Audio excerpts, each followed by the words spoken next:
What have I observed leaders today doing that I think is really setting them up for success?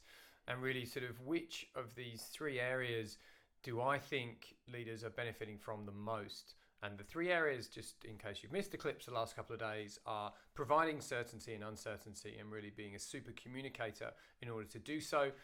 Focusing on well-being and emotional connection with arguably the world, but certainly as a minimum, your team and your organization, customers and suppliers. And then to use, again, another reference from earlier on in the week and one that's really going to kind of come all together on Friday from Paul Dunn, a conversation that I had with him, around sort of basically tapping into the collective wisdom and doubling down on relationships as sort of the pathway to do that. So the leaders that I've observed in the last week really have been doing all of these. All right, simple, just do all of that, right? But they have been communicating frequently, really very, very concisely and transparently. And as I mentioned yesterday, I'm really trying to mirror that, in order to improve my leadership. So an example from a client conversation on Thursday last week, that they're in a relatively sort of fortunate position right now that as a health provider, they're extremely busy. The problem is they've got this exponential demand curve that they don't know when it'll start to ebb. So right now it's all about, sort of as much capacity and capability as they can forward deploy as fast as possible. But then really communicating consistently as much as they know as the updates come. When do they anticipate that the demand is going to normalize? And then when will the demand potentially start to come back off? Because at the moment, everyone's frenetic. Everyone's just moving incredibly, incredibly quickly.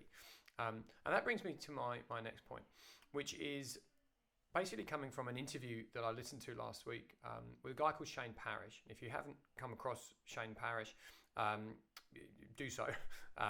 Shane Parrish, Farnham Street. You don't need any more than that. Go check it out.